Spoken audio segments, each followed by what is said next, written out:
Hi, Leskew here. So, you've been able to identify how you feel, but it's still hijacking your concentration. Well, this is common, and I'm going to give you one technique on how you can deal with this in about 5 minutes. So, stay tuned. So, organizations are facing the biggest challenge.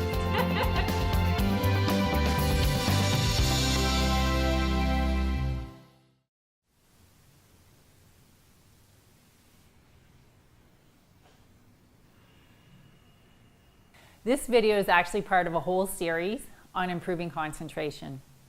And in previous videos, I've been talking about the relationship between emotions and concentration and being able to identify how you feel.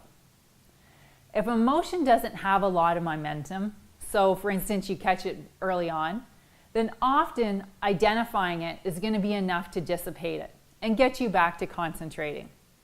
However, our emotions related to a particular topic can sometimes really get some momentum going, and they can't be as easy to change. In this case, some additional mental strategies may be required. I personally use many different ones, but in this video, I'm going to outline one that you can begin to use to lessen negative emotions and the momentum it gets going, which really impedes your ability to concentrate. This technique works better with negative emotions. And there's other techniques that can be used with positive emotions, such as excitement, which may prevent you from concentrating in a particular moment. I'm only going to cover dealing with negative emotion aspect in this video because it's a lot more common for most people. And I find that this activity works best when I write it in my own writing and not type it.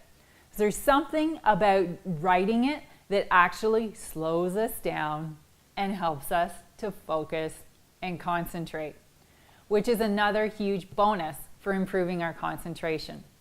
So keep a notebook or a journal handy to do this and other focusing activities as you're learning to improve this. So here's a scenario. You're in a meeting and you have some tight deadlines on some really important projects. Then a decision is made on a key project that you feel totally frustrated with because it's going to completely add to your workload. And as you go back to your office, you can't concentrate on what's in front of you because you keep going back to the meeting and you replay it over and over and over in your mind. And possibly you start manufacturing new scenarios and you get more and more upset.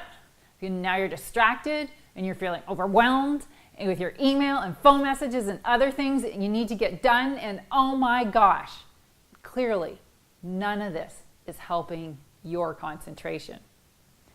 Well, the emotions that we feel are actually due to a conflict between what we want and what we perceive to be happening in our experiences. And one way out of this is to mentally resolve that conflict.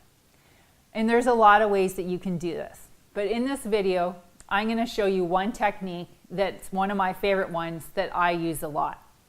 So next time this happens to you, try this. Take out your journal and at the top of your page, write the emotion that you're feeling.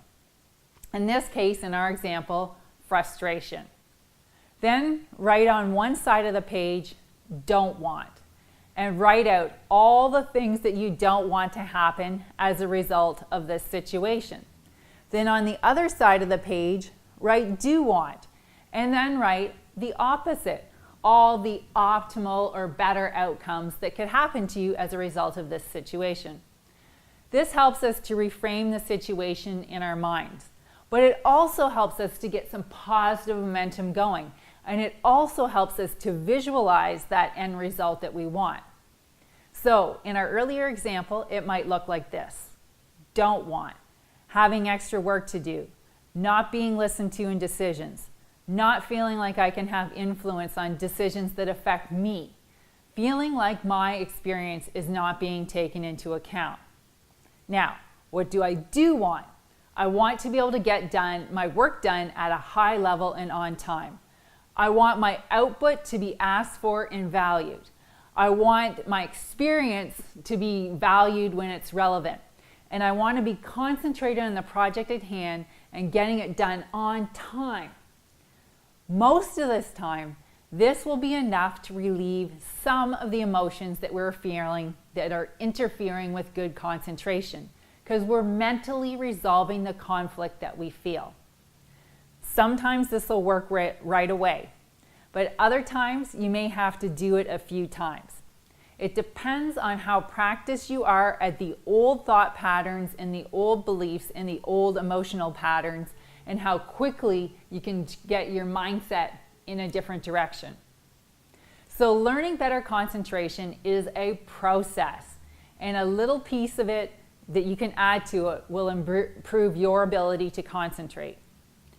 For other videos on improving your concentration, check out the cards in this video and find the playlist for improving concentration. There's a lot of videos there.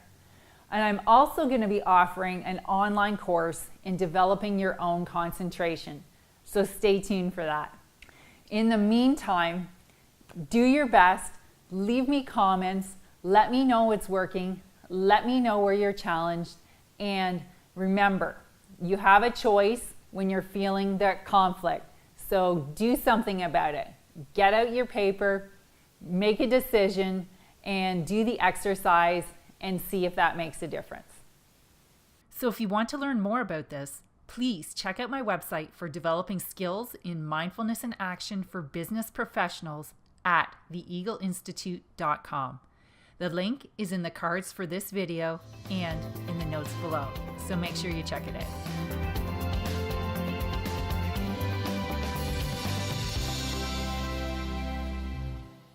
Have a lot of momentum, and improving, and in specific, whoa.